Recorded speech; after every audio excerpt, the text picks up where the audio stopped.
कैसे बचाया जाए। गुल्ली और बुल्ली ने आज अपने दोस्त शॉन को अपने घर बुलाया था। सारा दिन उधम चौकड़ी मचाने के बाद अब शॉन अपने घर जाने वाला है। मौज मस्ती करते करते कब सारा दिन बीत गया पता ही नहीं चला। शॉन को 8 बजे अपने घर जाना था, लेकिन वो लेट हो गया है। अभी रात के 10 बज रहे हैं। गुल्ली कहने लगा, आज तुम यहीं रुक जाओ, सुबह कूड़ा उठाने वाली गाड़ी यहाँ से निकलती है, हम तुम्हें उसमें बिठा देंगे और तुम अपने घर चले जाना।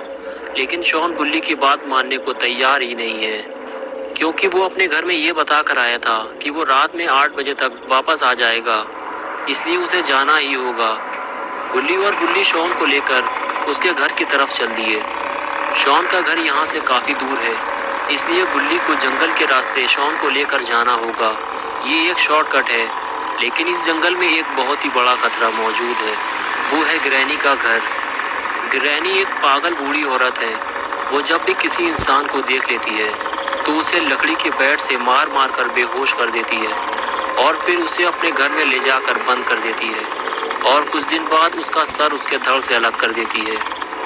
ये तीनों जैसे ही ग्रैनी के घर के सामने पहुंचे तो गुल्ली स्कूटर रोक कर खड़ा हो गया और ये देखने लगा कि ग्रैनी के घर के सामने एक आदमी मोटरसाइकिल लेकर खड़ा हुआ है और वो कुछ अजीब सी हरकत कर रहा है।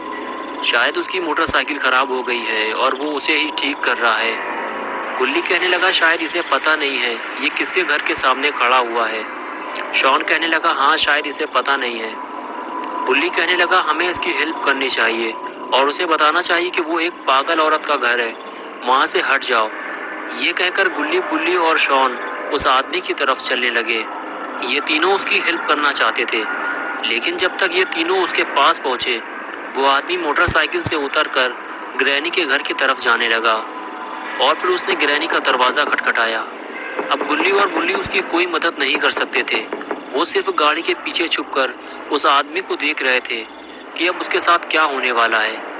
क्या ग्रैनी अभी भी जिंदा है या वो अब मर चुकी है? तभी घर का दरवाज़ा खुला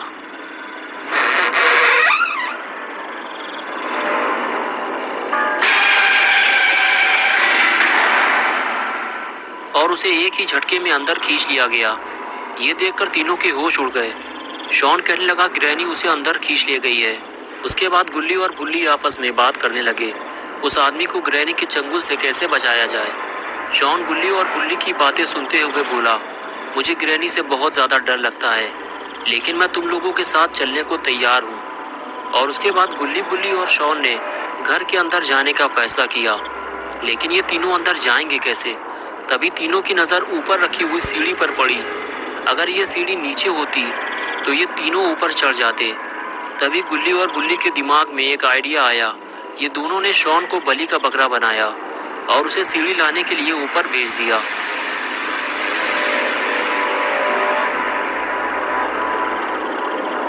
अपना शॉन भी थोड़ा हठेला टाइप का है, इसे ग्रैनी से डर भी लगता है और फिर भी ये सीढ़ी लाने को तैयार हो गया। और ये लो हो गया गुल्ली बुल्ली के ऊपर चढ़ने का इंतजाम। शॉन गुल्ली और बुल्ली से कहने लगा, ये सीढ़ी काफी पुरानी है, एक एक करके ऊपर चढ़ना। लेकिन जैसे ही गुल्ली ऊपर चढ़ने लगा तभी बुल्ली भी पीछे से आ गया। लेकिन ये सीढ़ी काफी मजबूत है, इसलिए टूटी नहीं। बुल्ली ऊपर आते ही बोला, ग्रैनी के कान बहुत तेज हैं, इसलिए कोई आवाज मत करना। अगर तुम लोगों का पेट खराब हो या आगे पीछे से कोई आवाज निकालनी हो तो यही निकाल लो। अंदर जाने के बाद पू पा मत करना, समझ गए? आओ मेरे पीछे।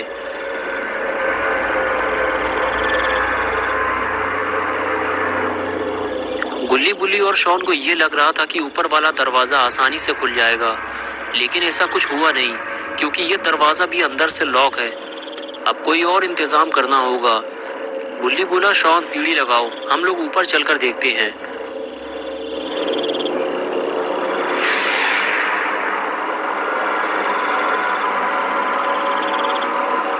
और ये लो हो गया सीढ़ी का इंतजाम। सीढ़ी लगाते हुए शॉन बोला, गुल्ली बुल्ली आओ ऊपर, मैं छत पे जा रहा हूँ। ये कहकर शॉन ऊपर जाने लगा।